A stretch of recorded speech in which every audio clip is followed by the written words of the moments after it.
Blessings and good evening.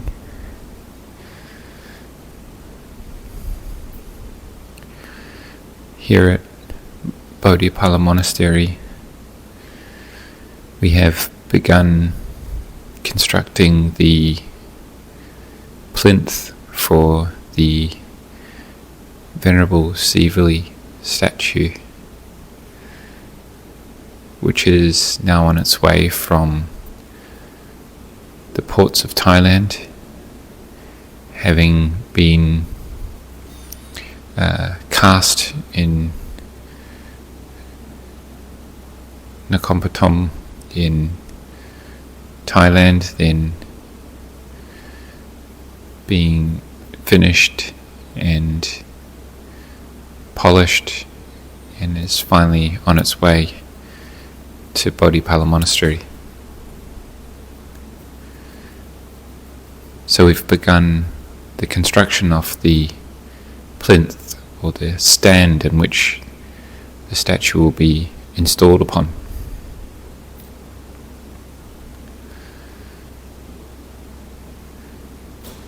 As we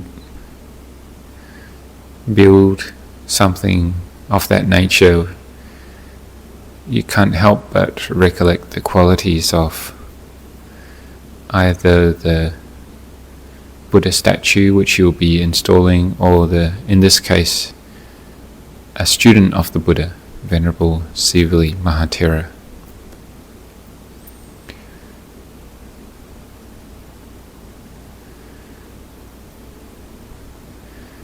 When we recollect, as we do each night, the qualities of the Sangha, the noble students of the Buddha, both male and female practitioners, who practiced well, practiced with integrity, insightfully, and these are called the noble students of the Buddha. Those who have attained levels of Magga, Phala and Nibbana.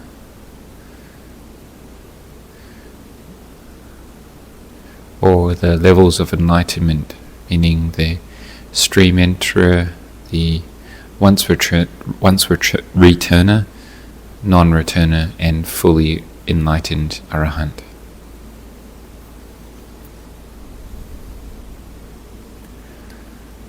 So whether it's students from the time of the Buddha, like Venerable Sivali Mahathera, or its more recent examples of noble students of the Buddha, like Venerable Ajahn Chah, Venerable Lumpur Anand, Lumpur Kalyana, who we've had the great good fortune of having received teachings from, had the great good fortune of being able to see good examples of the Buddhist teachings being practiced, internalized, and ultimately understood.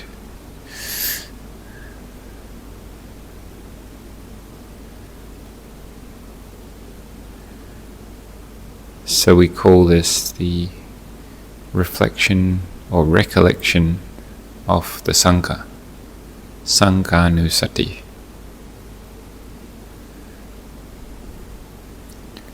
When we recollect noble students of the Buddha, a common thread in their practice is that we notice they have this integrity, this insightful practice.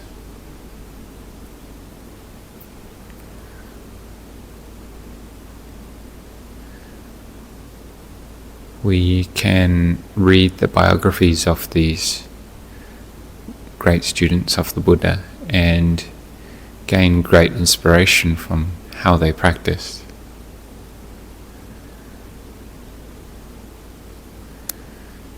And if you would take one quality away, this sense of integrity or sincerity, they never gave up, they kept going.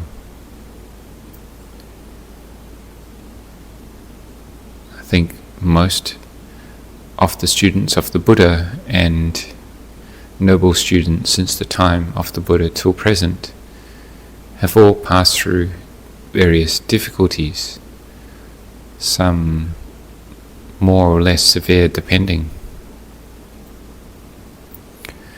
But they all kept going, kept persevering in their practice.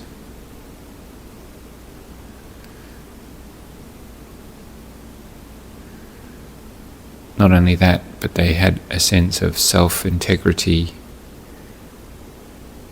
honesty, truthfulness to oneself, and commitment to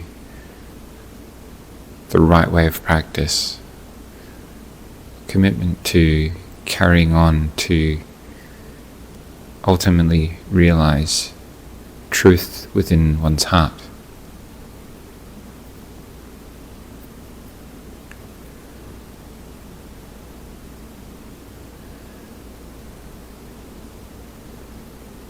And for many it took a long time.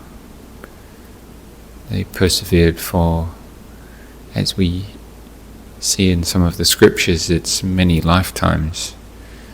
They were cultivating their spiritual qualities until in the lifetime that they were a student of the Buddha, then they were able to realize full enlightenment.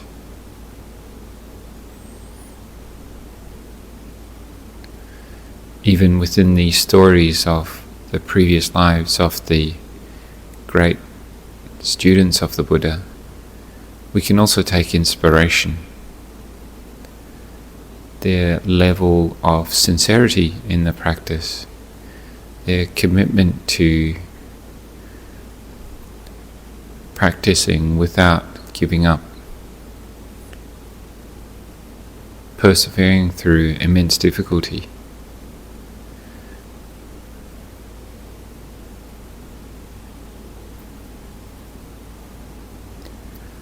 We can draw great inspiration in our own practice when we come to sit meditation and we maybe have excuses whether we should or shouldn't do the meditation. Sometimes we feel lazy, sometimes we feel diligent and enthusiastic.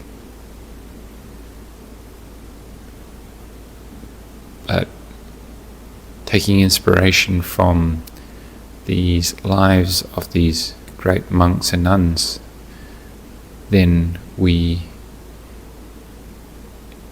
uplift our inspiration, our commitment to do the same.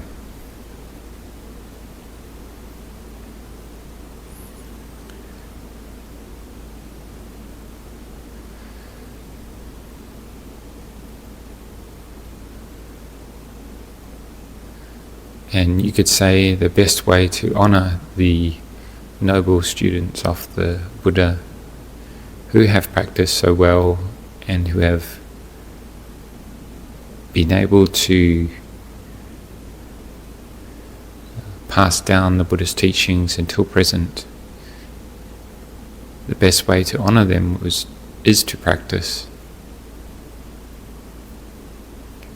is to listen and hear their instructions and aim to internalize that for ourselves.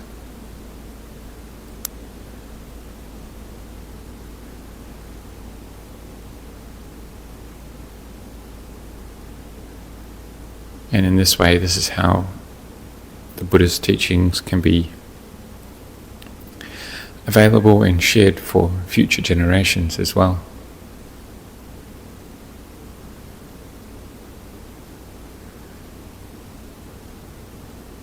So the noble Sangha dwelling on that as a meditation object can lead the mind to peace, tranquility,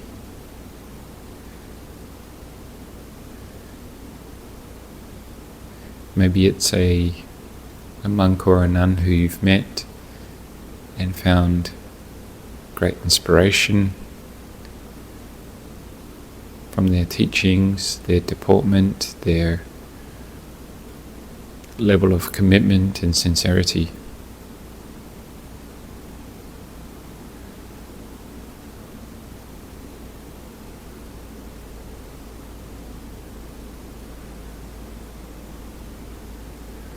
Then we can emulate that within our own practice.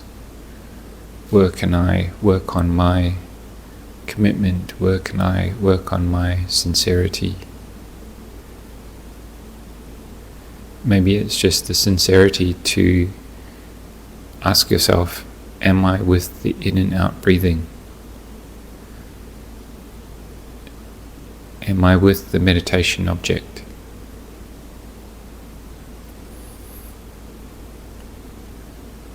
Because sometimes we can convince ourselves that we're being mindful, but a lot of mental activity can be going on at the same time, even though we're sitting there seemingly meditating, but our minds are not truly, sincerely on the subject of meditation.